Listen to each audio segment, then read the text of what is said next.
There's a lot more richness in a life where you have 5 things operating at 80%, but you're not operating at any of them at 150%. It's like, well, you want to be an outstanding scientist. It's like, okay, really, that's what you want, because that means that's what you do. Because you're competing with other people. You know, they're smart, they're hardworking, and if you want to be at the top, you have to be smarter and work harder than any of them. And working hard means working long hours. I mean, it also means working diligently.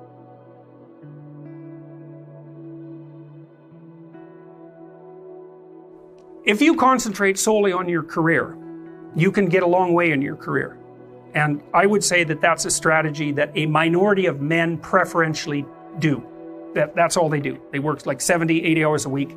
They go flat out on their career. They're staking everything on the small probability of exceptional status in a narrow domain.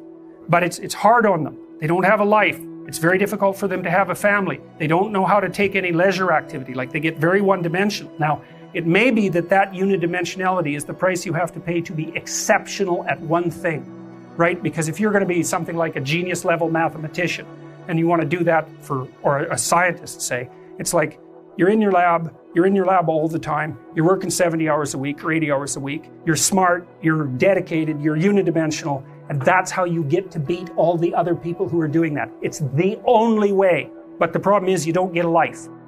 Now, if you love being a scientist and you have that kind of focus of mind, well, first of all, you're a rare person, and second, you're going to pay for it. But fine, more power to you. But it's a risky business to do that. You sacrifice a lot for it. You know, and I would say most often, if you're speaking about having a healthy life, that isn't what you do. You spread yourself out more. So, you know, you have a family, you have some things that you do outside of work that are meaningful to you and useful.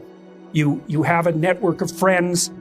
Those 4 things alone are plenty to keep you well-oriented. And then if one of those things collapses, you know, everything doesn't go.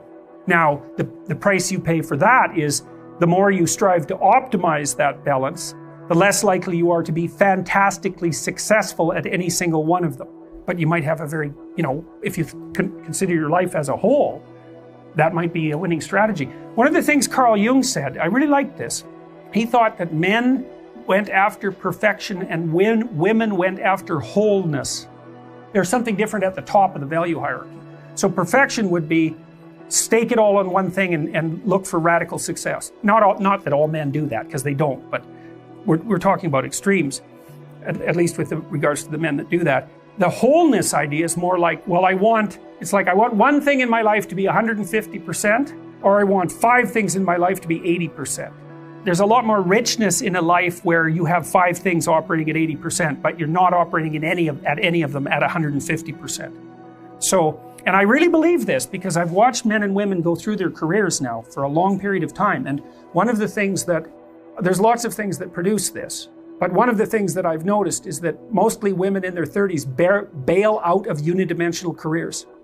They won't do them. They won't put in the 80 hours a week that they would have to put in order to dominate that particular area. And it isn't, the reason that they won't do it is because they decide it's not worth it. And no wonder, because why would that be worth it? You have to ask yourself that.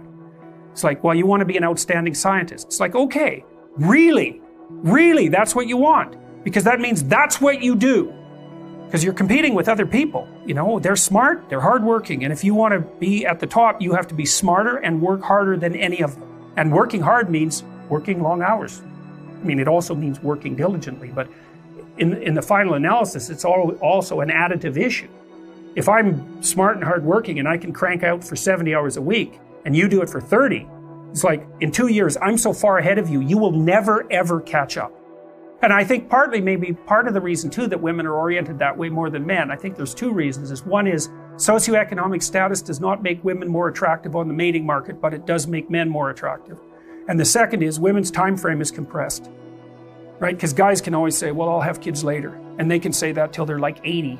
Whereas women, it's like, no way, man, you got to get it together by the time you're, let's say 40, but really probably by 35, but definitely by 40, because otherwise it ain't happening. And that's bloody dreadful. One of the common routes to extreme unhappiness is to want children and not have them. I wouldn't recommend that.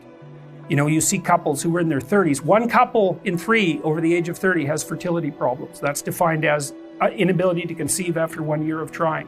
1 in 3.